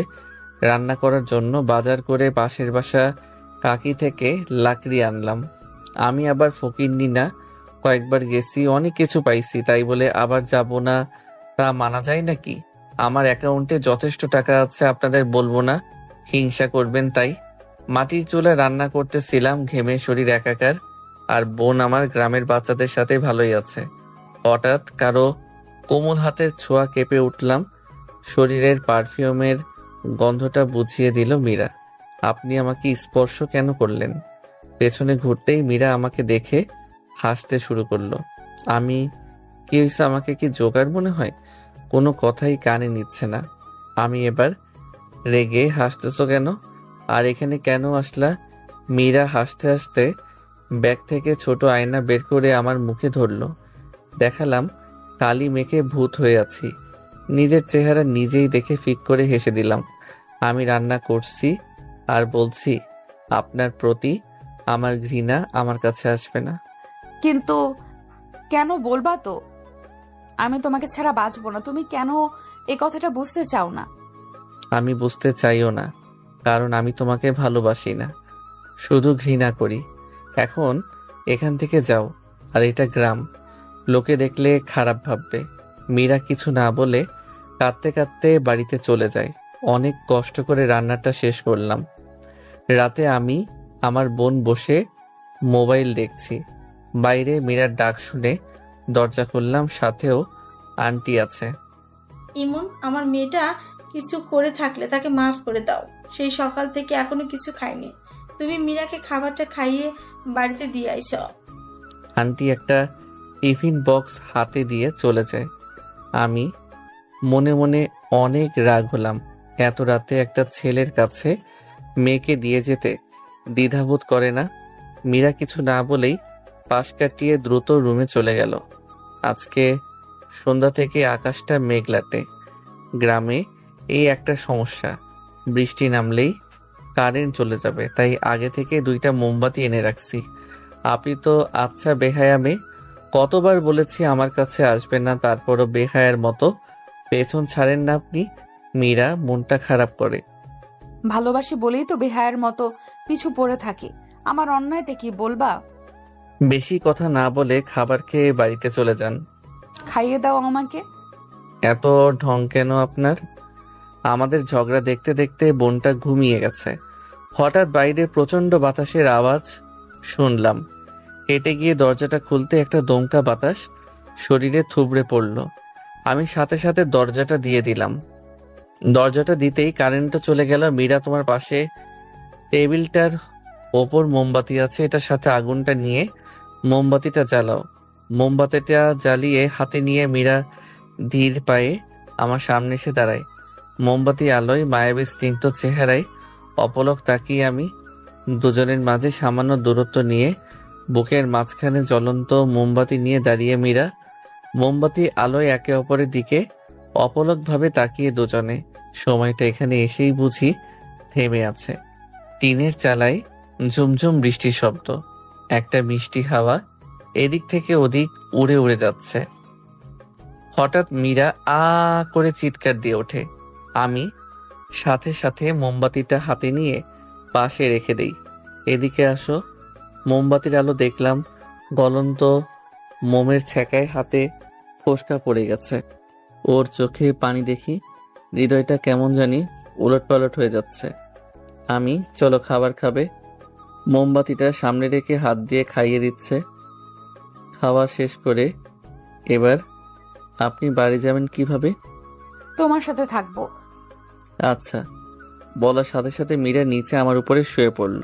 শুয়ে 4 ঠোঁট এক করে দিল। কিছুক্ষণ পর ছেড়ে দিতেই আমি বললাম, এখন যদি খারাপ কিছু হয়ে যায় তাহলে আমি কিছু জানি না। সবকিছু তোমার, তুমি যা ইচ্ছা করতে পারো। দেখুন, আমার উপর থেকে উঠুন। আচ্ছা যান, বুঝতে পারছি আমাকে কিছু করতে হবে। ভালো হচ্ছে না বলে মীরা আমাকে জড়িয়ে ধরে কিস করতে লাগলো। আমিও রেসপন্স করতে লাগলাম। মীরার ঘাড়ে কিস করতেই মীরা আমার মাথার চুলগুলো শক্ত করে ধরলো। হঠাৎ করে মীরাকে ছেড়ে দিলাম। তখন মীরা বলল, কি হলো তোমার? আগের অভিমান, ঘৃণা সবকিছু ভুলে গেছি, কিছু মনে নাই। আচ্ছা তুমি ওপরে বোনের সাথে শুয়ে পড়ো, আমি নিচে মাদুর বিছিয়ে ঘুমাবো। মীরা কিছু বলল না, বোনের সাথে শুয়ে পড়ল।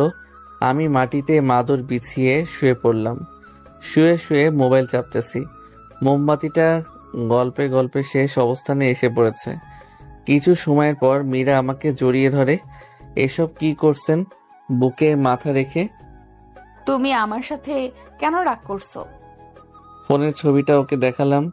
মীরা পিকটা দেখে কিছুটা আমার দিকে রাগান্বিত হয়ে তাকালো। তারপর ওড়াধরা বুকে ঘুষি দিতে লাগলো। কি করছো, মেরে ফেলবা নাকি? তুমি এটার জন্য ঢাকা থেকে গ্রামে চলে আসছো? আমি প্রথম যে ভুলটা করেছি তুমিও সেম ভুলটাই করেছো। এটা মাহফুজার ভাই আর আমার মামাতো ভাই। তাই বলে তুমি এভাবে কেন জড়িয়ে ধরবে? আমার জন্মদিনে আমাকে এমনি ভালোবেসে ধরছে আর কি। আমার কাছে কেন আসছো? ওই ছেলেকেই এমনি এমনি জড়িয়ে ধরে থাকো। কালই আমার সাথে শহরে যাবা? না, যাব না, কয়েকদিন গ্রামটা ঘুরে তারপরে যাব। আচ্ছা আমিও তোমার সাথে ঘুরবো। আচ্ছা আচ্ছা, একটু আগে যেটা করলে ওটার বাকিটুকু শেষ করো, আমার খুব ভালো লাগছে। না, এসব না। বিয়ের পর বলে শক্ত করে জড়িয়ে ধরে কপালে একটা চুমু দিয়ে ঘুমিয়ে গেলাম। সকালে উঠে দেখি মীরা নাই, সাথে বোনও নাই। আমি সকাল সকাল টিউবওয়েল চেপে ফ্রেশ হয়ে তাদের খুঁজতে গেলাম। দেখলাম বাড়ির পশ্চিম পাশে গাব গাছের নিচে দুইজনে ফুল টোকাচ্ছে। গাছটার প্রকৃত শুদ্ধ নাম আমি জানি না, তবে এই গাছের ফল খাওয়া যায়। এই গাছের ফুল মুক্তদানার মতো, বিশেষ করে সকালবেলা মুক্তদানার মতো সাদা সাদা ফুলগুলো বিছিয়ে থাকে গাছটার নিচে। গ্রামের মেয়েরা সাধারণত মালা বানিয়ে গলায় পড়ে, তবে ফুলের গন্ধটা খুবই মিষ্টি। মীরা, এখানে কি করছো? মিষ্টি একটা হাসি দিয়ে। ফুলগুলো দিয়ে মালা বানাবো আর হাতে বালা, তাই ফুল টোকাচ্ছি। দেখলাম আরো কয়েকটি মেয়ে দেখা দেখি ফুল টুকিয়ে মীরাকে দিচ্ছে। মীরা সেগুলো ঝুড়িতে রাখছে। খাবার খাইছো? না, সবাই আমাদের বাড়িতে গিয়ে খাবো। বাঁচলাম রান্না করা থেকে। মাটির চুলায় রান্না করা অনেক কষ্ট। এরপর মীরা, আমি, ছোট বোন একসাথে মীরাদের বাড়িতে যাই। গিয়ে সেখানে মাংস দিয়ে পেট ভরে ভাত খেলাম। আমার মেয়ের বয়স তো আর কম হলো না, এবার তো বিয়েটা করো। আন্টি ঢাকায় গিয়ে সব ব্যবস্থা হবে। দেখলাম মীরা অনেক খুশি। বাবা কবে যাবে ঢাকা? আন্টি কয়েকটি দিন গ্রামটা ঘুরে এরপরে চলে যাব। সেদিন বিকালে, এমন চলো আমরা নৌকায় ঘুরতে যাই। ছোটবেলা মনে আছে একবার নৌকা থেকে ফেলে দিয়েছিলা তুমি? সেদিন ইকবাল চাচার নৌকা নিয়ে ঘুরতে যাই। বর্ষায় চারদিকে শুধু পানির আনাগোনা। নৌকা তিতাস নদীর ওপর দিয়ে আমি নিজেই বৈঠা বেয়ে যাচ্ছি সৌন্দর্যের দিগন্তের দিকে। সন্ধ্যার দিকে বাড়িতে ফিরে আসি। বাড়িতে এসে বোনকে কাকিগো বাসায় কাকলির কাছে দিয়ে আসি। আমি মাচায় বসে আনমনে ডোবার দিকে তাকিয়ে আছি। এমন সময় মীরা পেছন থেকে জড়িয়ে ধরে। কি করছো এখানে? এই তো তেমন কিছু না। মীরা আমার দিকে তাকিয়ে গালে একটা চুমু দিল। অনেক সুন্দর তো, একটা ধরে এনে দাও না আমাকে। দেখো নালার পানির ওপেন জোনাকি। পাগল তুমি, পানির উপরে কিভাবে ধরবো? মীরা মন খারাপ করে জোনাকি গুলোর দিকে তাকিয়ে আছে। আচ্ছা মীরা, আমাকে কতটা ভালোবাসো? কতটা ভালোবাসি জানি না, তবে তোমায় ছাড়া বাঁচতে পারবো না। আচ্ছা ভালো। মীরা আমার কাঁধে মাথা রেখে সাদা আলোয় বারবার জলে নিভে উড়ন্ত জোনাকির দিকে আনমনে তাকিয়ে আছে। আমি দেখতেছি কোনো জোনাকি কাছে ধীরে আছে কিনা। দেখলাম একটা বাড়ির পাশে উঠতেছে। আমি, মীরা দেখো একটা জোনাকি, জায়গা দাও। জোনাকিটা তোমার জন্য ধরে আনি।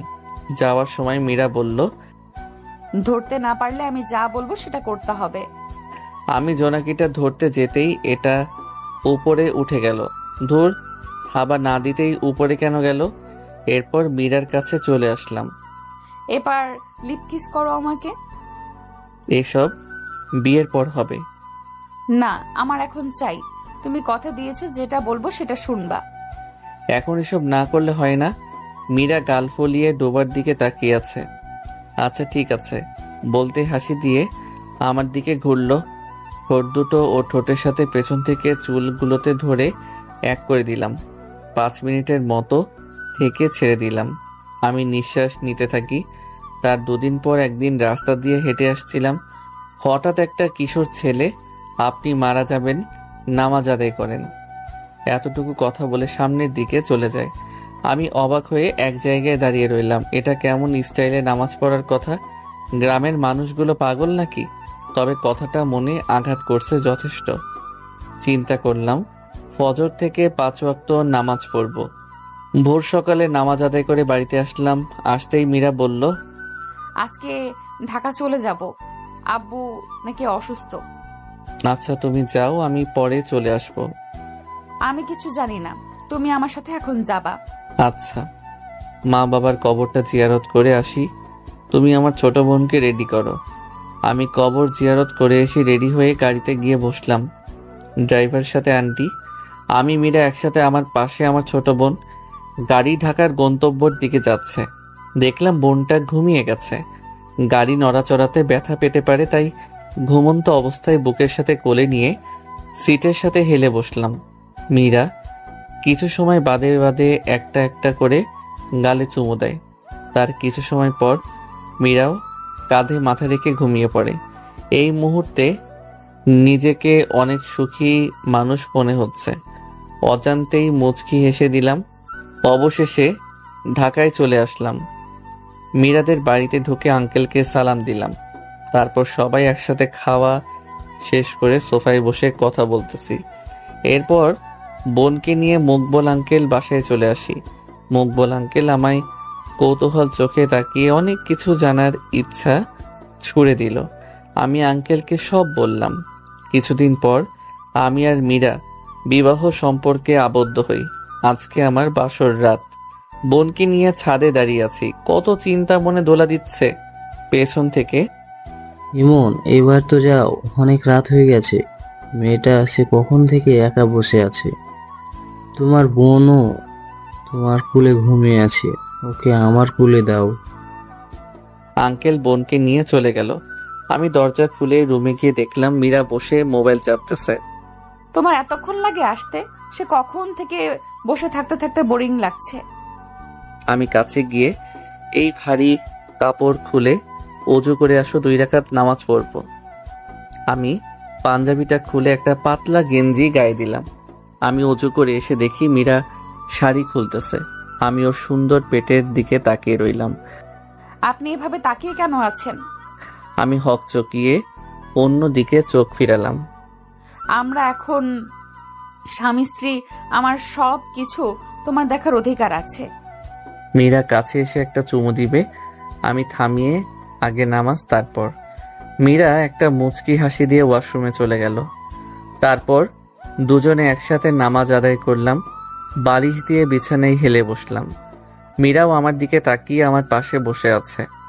দুইজন এটা ওটা নিয়ে অনেকক্ষণ কথা বললাম। মীরা বলল, আজকে আমাদের বাসর রাত, আমাকে আদর করো।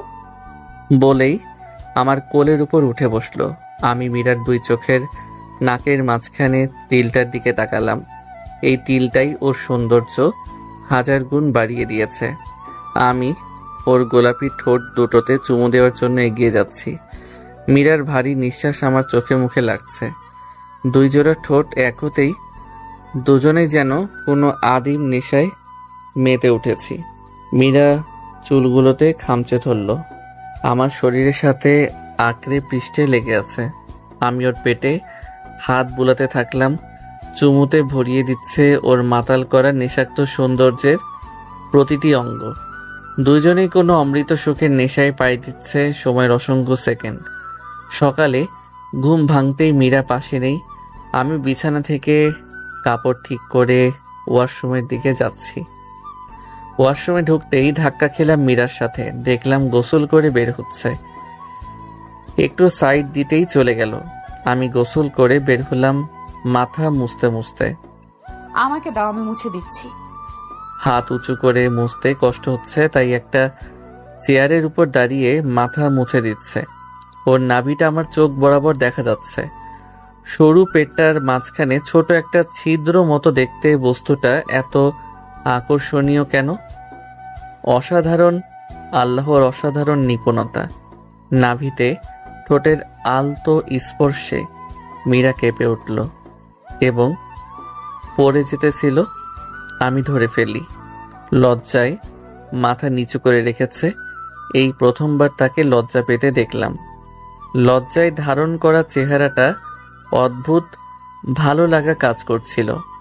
আমি বেশি খুশি হলে প্যান্টের উপর লুঙ্গি পরে গান লাগিয়ে উড়াধুরা নাচতে থাকি। এইভাবে বেশি খুশি উপভোগ করার মজাই আলাদা। আমাদের বিয়ের 3 মাস পর শুনলাম আমার বউ প্রেগনেন্ট। তার মানে আমি বাবা হব। আমি তো খুশিতে বউকে কোলে নিয়ে রুমে গিয়ে নাচতে থাকি। আল্লাহ হাফেজ, সবাই ভালো থাকবেন।